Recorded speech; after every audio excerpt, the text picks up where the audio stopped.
Hello everyone and welcome to Big Talk on Global Television. I remain your host, Deacon Michael.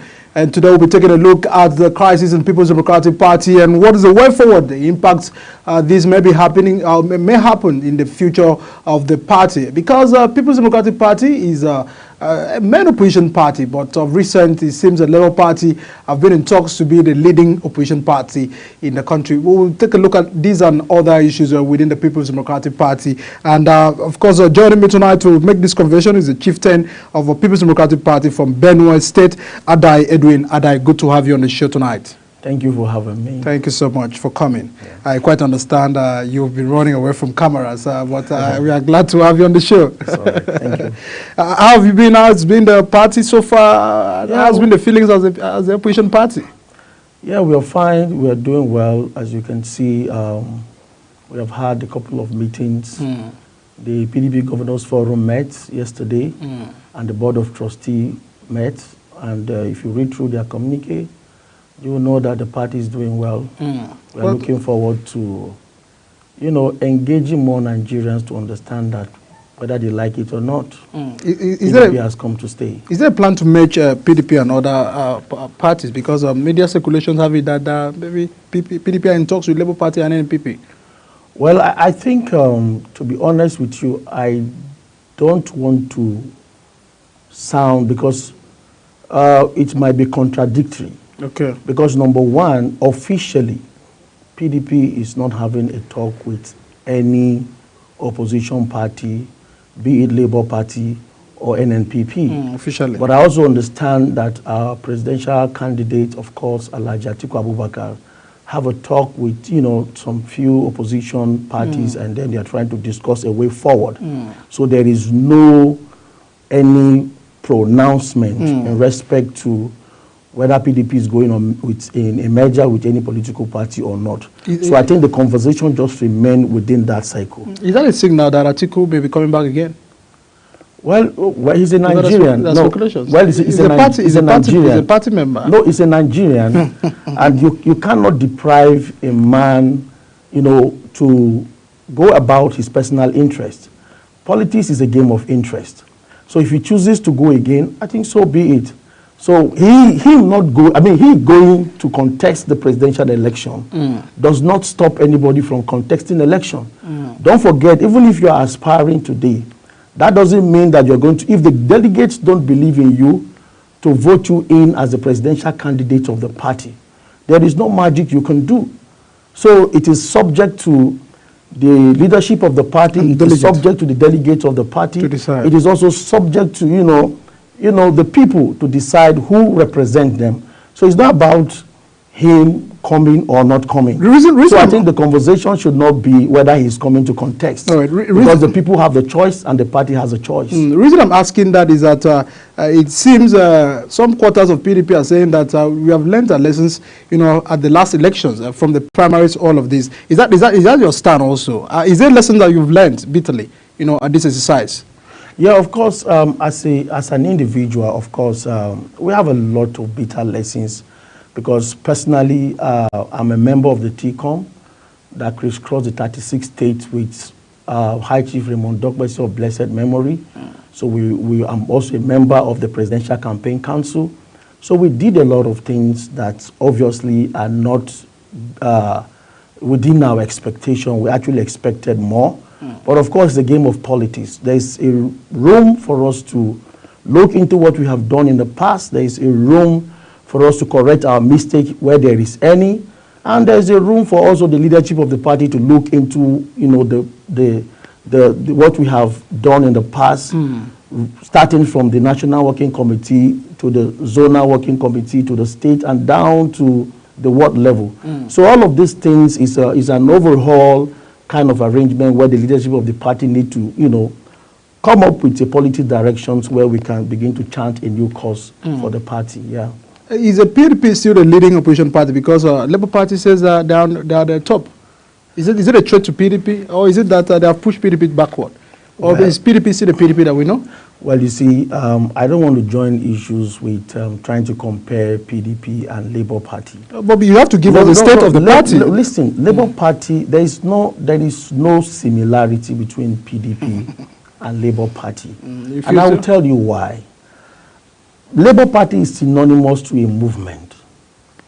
PDP is a political party that is rooted from the national down to the polling units. But they pull a lot of votes. We have structures, and every ward in the Federal Republic of Nigeria, we have existing ESCOs, from the ward chairman to the ward secretary, and all the positions that the ward executive needs to have. We have them in the ward level, we have them in the state level. So PDP is an institution.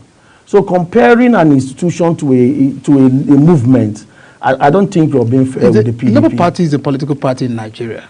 I agree with you, it's a political party. And that ideology brought them far to become the third. Of course, some people were saying that it was a shocker for them to get the vote that they got. Like I said, like I said, you see, when in a movement, there's a difference between a movement. What people just feel that, okay, this is the norm, this is where we should go. So you mean that so many supporters are not carrying members of a Labour Party? Majority of them are not members of the party. 99% of those who are clamoring for Labour Party are not even members of the party. Nigerians are just tired with, the economic situation. Nigerians are just tired, with the state of insecurity. Nigerians are just tired with the level of poverty. They needed a change. So I think the only umbrella they felt that is synonymous to what they feel will help in ameliorating or provide solutions to what they are thinking is the Labour Party, and that instigated the movement. So it's not a big deal to begin to look at Labour Party as a formidable, organizations that you're going to use to compare it with PDP, who have literally spent up to 20-something years and still running. Do PDP have a personal regret of letting go of Peter Obi, and do you feel that leaving the party, made them lose out from the election? Or it would have helped the election as well?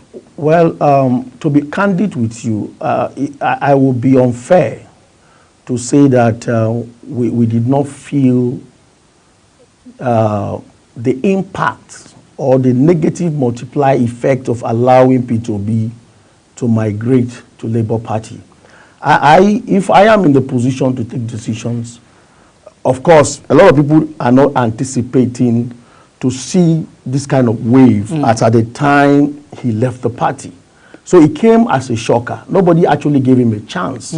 So, but of course, that's also posed, a very interesting situation where we are beginning to see that the Nigerians are beginning to be more politically conscious. They are now beginning to listen and also to participate in the political process. So all of this thing brings a kind of new dimension to the politics, which of course I feel is a good thing, which I also feel that, it is also appropriate for us to see this kind of mood. So that the conventional way of us looking at things, of believing that, okay, if it is not PDP or not APC, Nigeria will not exist. So that also tells you that the young people are already participating, they are getting involved, their conversation on social media, all of these things are processes of political participation, which of course I believe, in my opinion, is good for the country. Yeah, quite frankly, we have a lot of issues, but we do not want to dwell on the issue. But in as much as we're trying to avoid the issues, there are concerns that the impact of the issues are still lingering around today.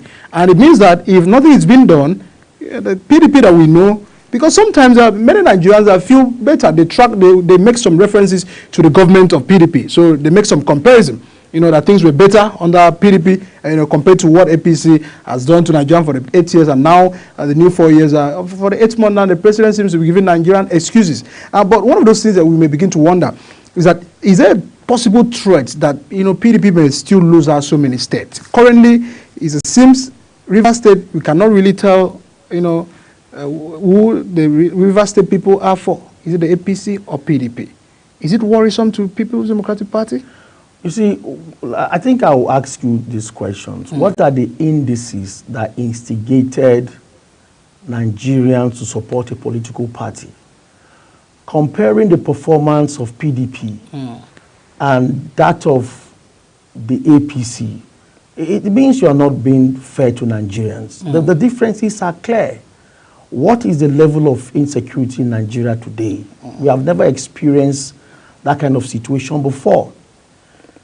Today, as I speak to you, over 150 million Nigerians are plunged into abject poverty. The rate of inflation today is over 40-something%.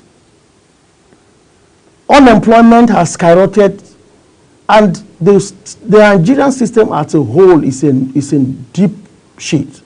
So you cannot compare. We have never had it this worst. So for me, the PDP still remain the option for Nigeria. We really do not have any crisis as the public want to see. Of course, I agree that there are personality establishment kind of power tussle within some leaders within the party. But of course, we've had that before. All of these things are issues that can be addressed. It's not beyond what the PDP can do. As I speak to you, like I said, the BOT met today, and they came up with a very strong communique. Go and read through it. They talk about the economy, they talk about the insecurity, they talk about the unemployment, they talk about states that are already feeling the impact of hunger in the system. So you can see that holistically, we are not even dealing with the issue of court case. So the court case are over. So it is time for us to chart a way forward. The PDP is looking forward to reforming. Very soon they are going to call for next meeting. So there is no cause for alarm. The PDP is still intact. Our membership are not going anywhere. We believe in the party.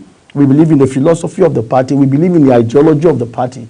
So, of course, as a conventional member of the People's Democratic Party, I can tell you that we are going to do everything within our power to make the party even more better than what it is in 2023. To so many of us who want to see that People's Democratic Party still bounce back to their feet. And that's the concern that we're having, that it seems some people are leaving.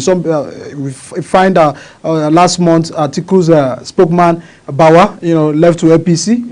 Though he has not declared officially to be a APC member, but he went to visit the president, and from his speech, he actually accepted that he will work for Tinubu's administration. And then you now also go to Rivers State. Wike is either PD, APC, where many Nigerians are concerned. These are the concerns of Nigerians. And what do you feel that must be done, to stabilize the party? Because your party being in stability gives you strength for the next election.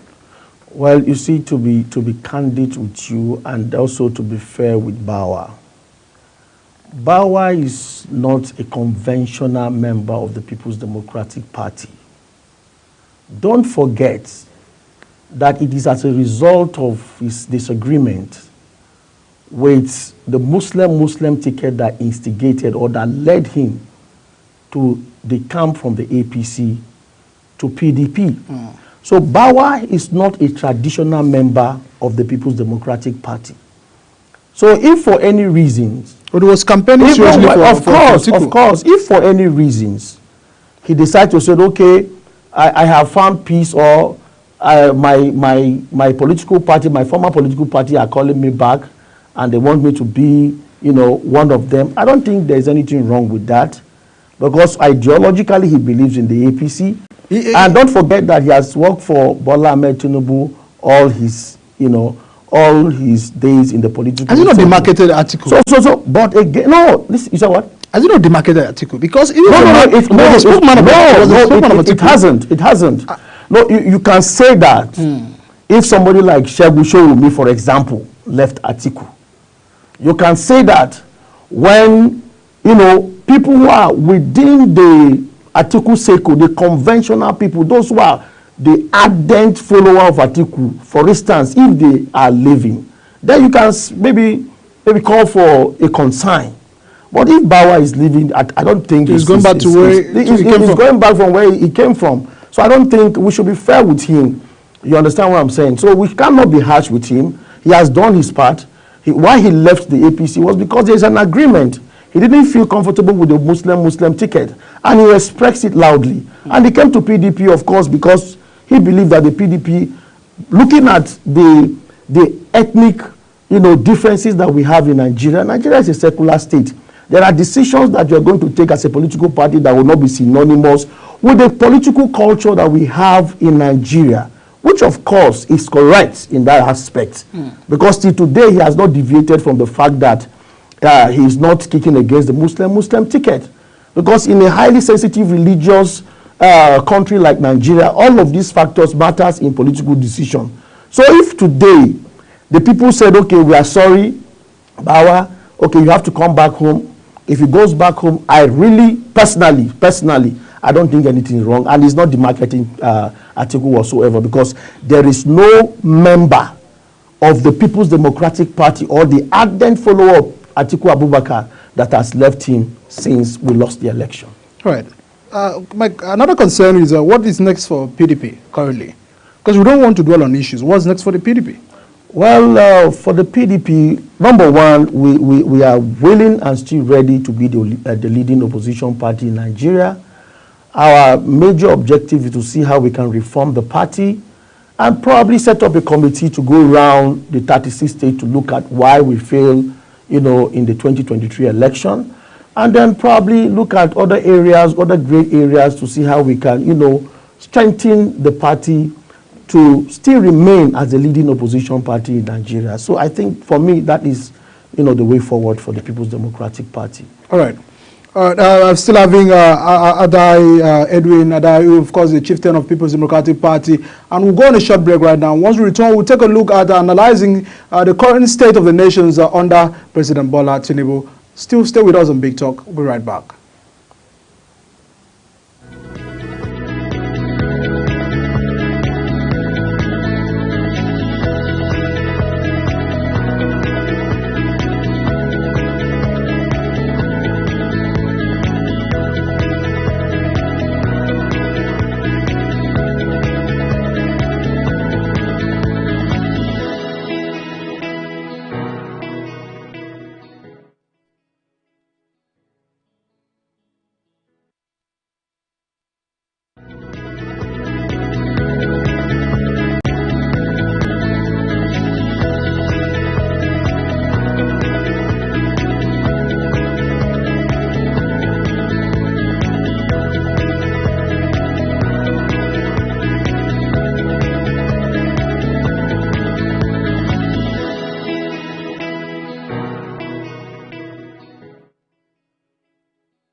Many thanks for still staying with us on Big Talk tonight, where we are taking a look at issues of People's Democratic Party and the concerns for the future of the People's Democratic Party and the election in general. But we'll just delve away from that issue to take a look at the current state of the nations.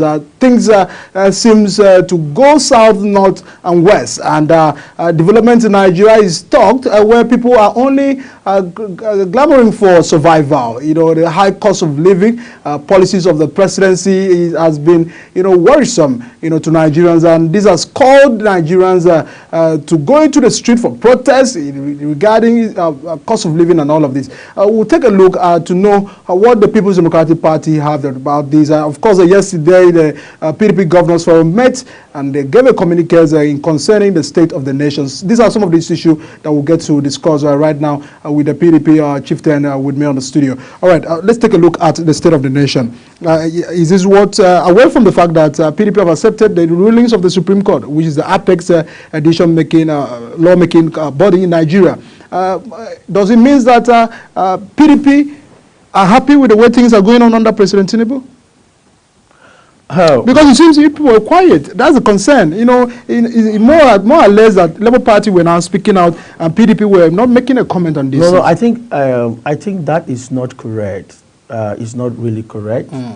The PDP, we are on top of the game. We have been speaking about the ill of the society. We have been talking about the looting in the previous administration. We have been talking about the hardship that has befallen Nigerians as a result of the removal of the fuel subsidy.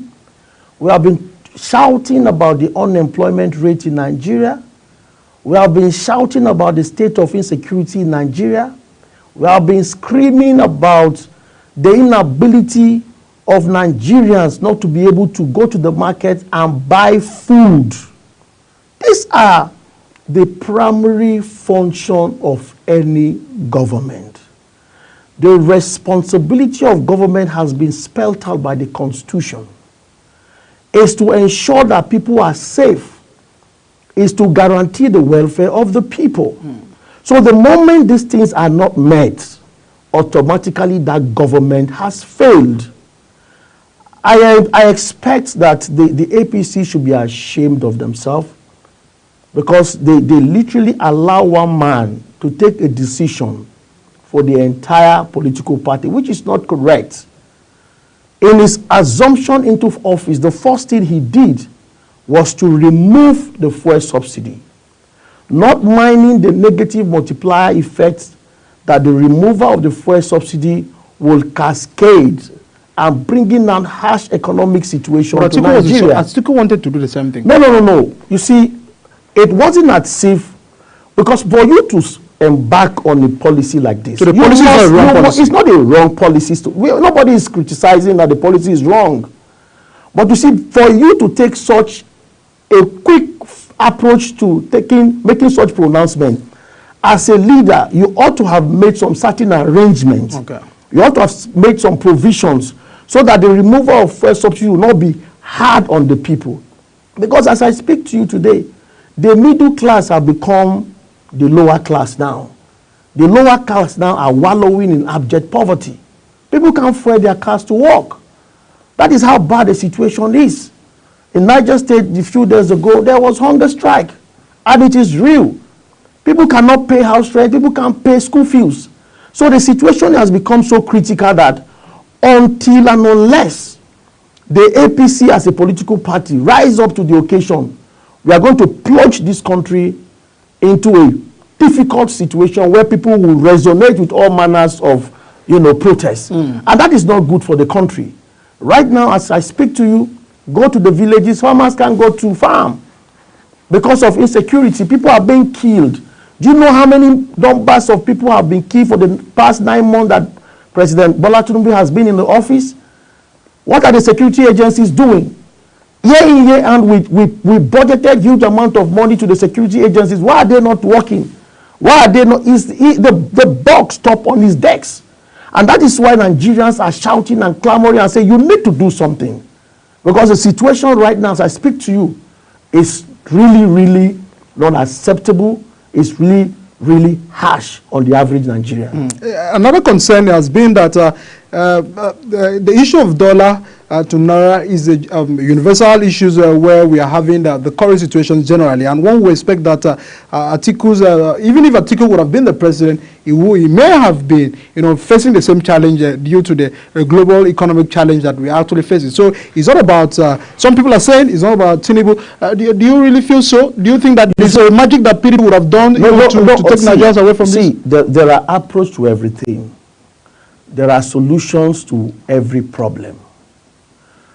Yes, as a population, we have our own shortcomings.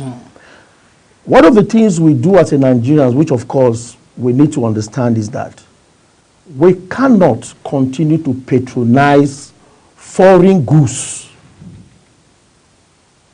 It's not sustainable.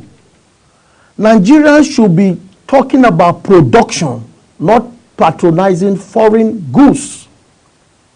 We should be talking about how to strengthen our manufacturing industry, not to engage in commerce. So for any country to, sustain her economic activities, the issue of production, the issue of us manufacturing what we consume is very significant. I understand that, yes, the government can really not do much about it, but of course the responsibility to also churn out the right policies to ensure that the right resources is being channeled to the appropriate, organizations or body that will pioneer some of these productive aspect that will strengthen the economy, it still lies on the decisions of the National Executive Council. So therefore, if we have a group of leaders who are not sensitive to the plight of the people, who are just there collecting money, stealing Nigerians, fund, because the evidence are there. We saw what happened in the Ministry of Humanitarian Affairs, where over how many billion was being withdrawn arbitrarily. For what? Do you understand? And you see, a few days ago, a lot of issues of billions of nairas, being swindled by members of the ruling party. So you cannot tell us that Nigerians have no resources or no solutions to the problem. But the political will to ensure that the right decision is taken, that is the challenge that is confronting us as a people. And we hold the president and the ruling party, as a culprit in bringing hardship to the people of Nigeria. They have also accused PDP of contributing to the issues of our dollar, the valuing dollar, that during your primaries, dollars was shared, to delegates. And because these are part of the problem, the ratio from the CBN, who said that it is because of the demand of dollars in the country, where we are even a product we're buying, that has caused pressure on the naira. And during the primaries of People's Democratic Party, they have accused that dollars was shared. Listen, you don't shift responsibility to those who are not a critical stakeholders in that. Okay, for instance, are the politician in charge of central bank? Hold on. Are the politician in charge of our monetary policy? Are the politicians in charge of our fiscal policies? Who are the regulators of the economy of Nigeria? So if the dollars are finding their way into the coffers of the politician, who made that happen? So we cannot shift the blame. We know where to channel our grievances to. How about, so it's not a function of you accusing politicians. How are they getting the money? How about effort by us, by also individuals? For instance, some people prefer to buy a foreign product, leaving a local product, and that is what is also making a local product to suffer. And of course, the demand for naira is high. So the moment where one is constantly, prioritizing a currency away from his country's currency is an issue. We understand the party politics are played during delegate elections. We are saying, can't a naira not do the same function that the dollars was doing? You see, the problem is this. We need to ask critical questions. And you are a journalist. I think it is very important for people like you who are churning out information to the public to do some investigative journalism. It's not just enough for the Nigerians to be shifting the blame on politicians alone. The masses also have a fair share of the blame. For example, the Anchor Borrowers Program is a federal government policy that is meant to cushion and send farmers to the farm. People who collected those loans, what did they use it for? For instance, we have the small and medium scale enterprise in Nigeria. Money was distributed to them to give people who are operating in the small scale industry. Some collected 10 million. All those money that they collected, what did they use the money for? So to be honest with you, it is not every time that we blame the government, even though we know. And the reason why we also continue to blame the government is that it is their responsibility. Because the National Assembly also should not be left unquestioned. Because one of the responsibility of the National Assembly is to ensure that they engage in oversight function. All of this money that is being allocated year in, year out on different items to be, projects, what are they using? How have they followed in ensuring that the money that was budgeted for a particular project is judiciously used? All of these things are questions that we need to ask. And a lot of people are not asking the question. So yes, the government are not doing much, but of course the little they have done, we cannot even see any trace of that. So the system is just the way it is, because nobody is accountable. Nobody is held responsible for any nonsense they must have done. And that is why the system is vulnerable. How many the EFCC can do? But also we have the anti-graft agency. I think they need to stretch, further to see that the right question is being asked. Those who collected money to embark on certain enterprises, let them be monitored. They need to be monitored and be supported. And another thing again you need to know is that the SMEs, as the case may be, a country that wants to support the medium-scale enterprise, where is the power? So even if you collected 10 million today, the cost of doing business in Nigeria will swallow everything and it will look as if nothing was given. So it's a holistic challenges, and that is why we keep saying we need the right people to be in the leadership position for us to begin to see the dividends of democracy in Nigeria.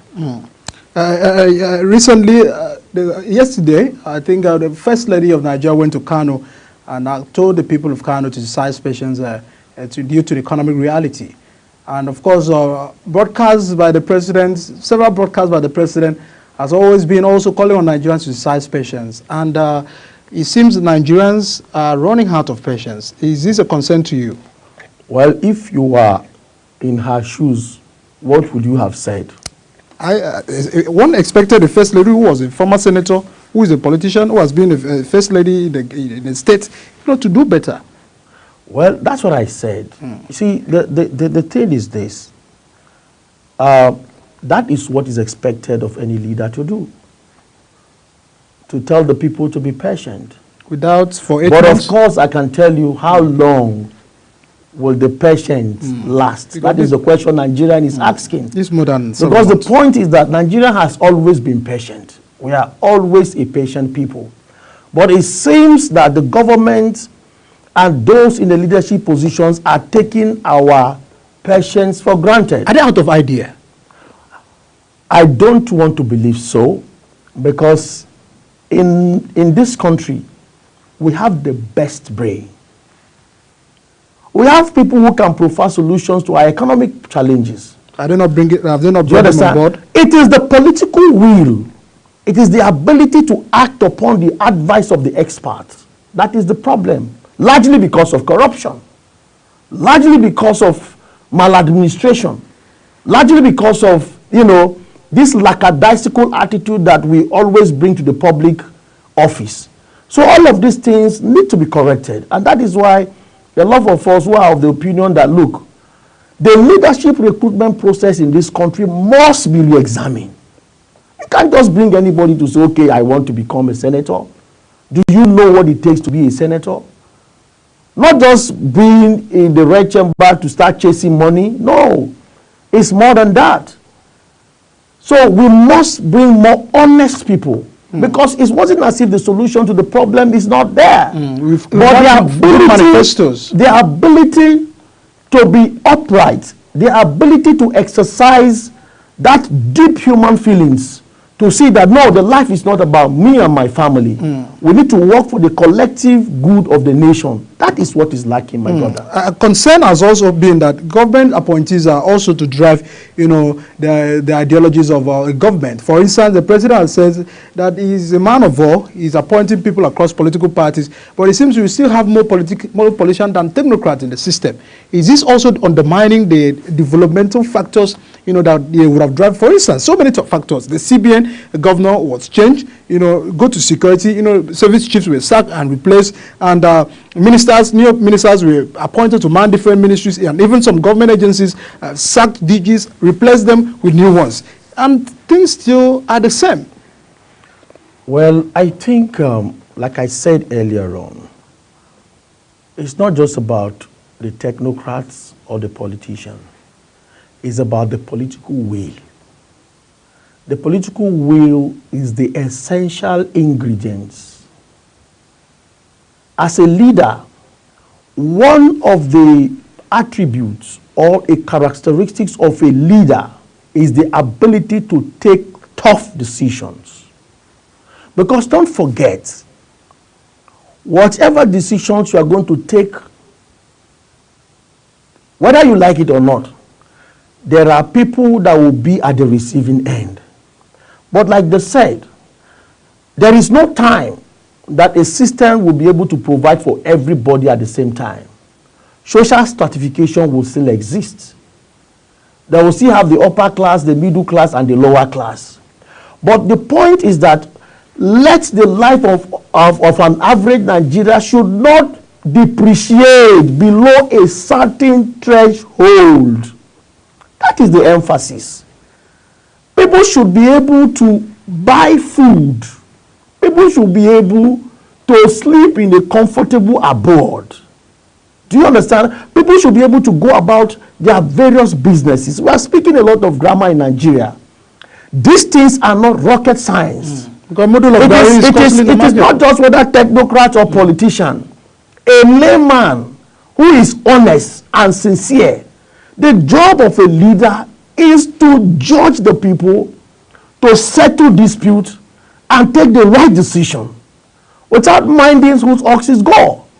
So, but when some certain cabal want to enjoy perfect monopoly, when some certain smaller interests want to advance their cause over and above the majority of the populace, that is where the disparity lies. That is where the challenges lies. And until we begin to have leaders who will put up a human face, who have a good heart to say, look, we cannot continue like this. No matter how the economy is bad. Do you know how many barrels of oil we produce in a year?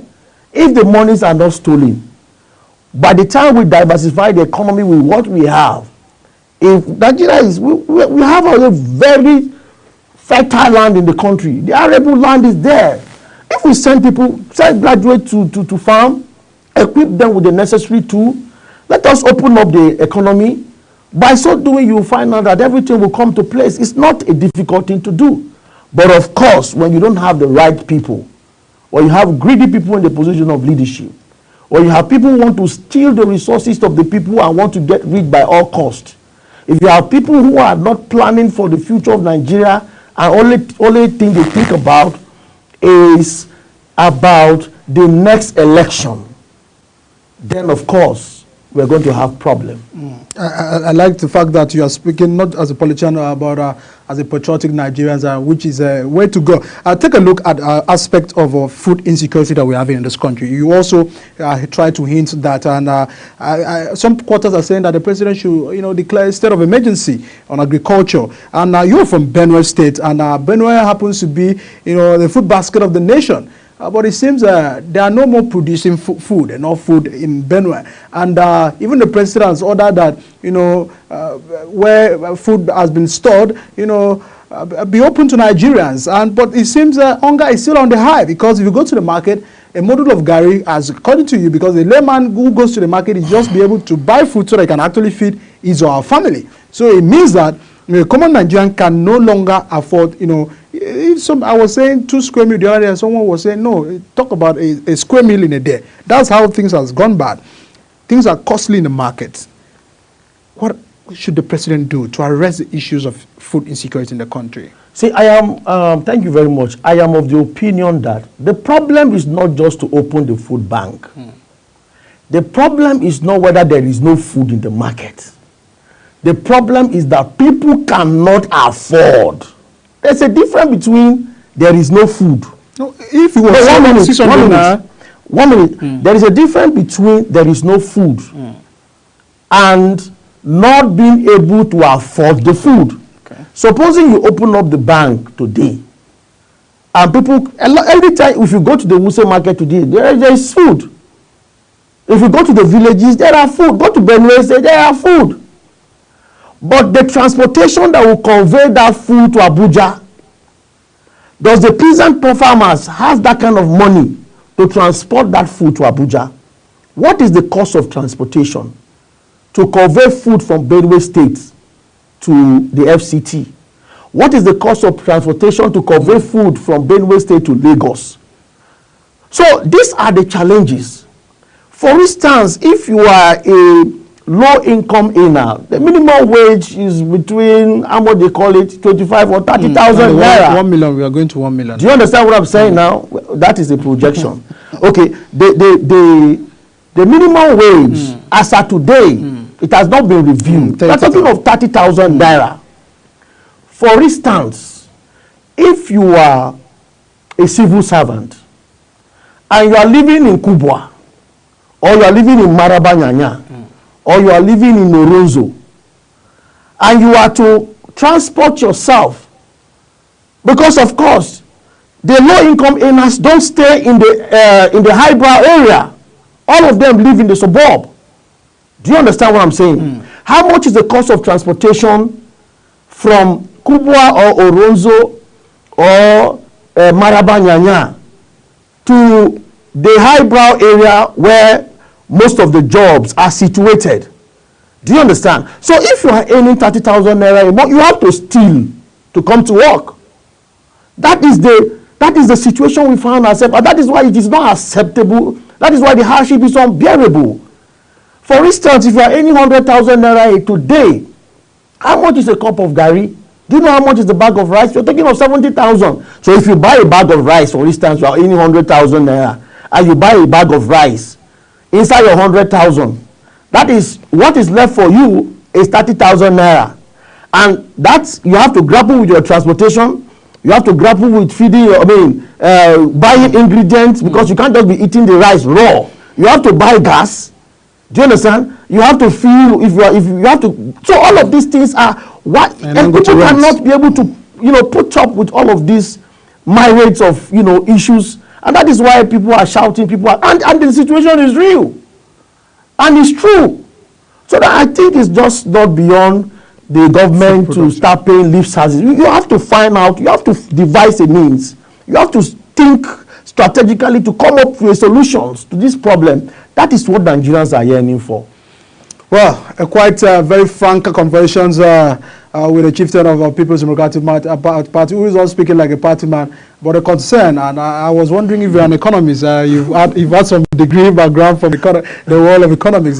Many thanks for having you on the show tonight to delve on issues both on your party and in the nation. We do hope, that Tinubu will arrest the current situations that we are currently, because it shouldn't get to the apex. You can never tell what Nigerians may do. And started just what people were saying and describing as a few people in the room. It may escalate and get worse if it's not well managed and controlled. And that's the much we'll be taking on Big Talk tonight. And of course, it has been wonderful having my wonderful guests join us on the conversations tonight. And that's much we can take today. Remain your host, Eddie and Michael. Many thanks for watching the Big Talk on Global Television.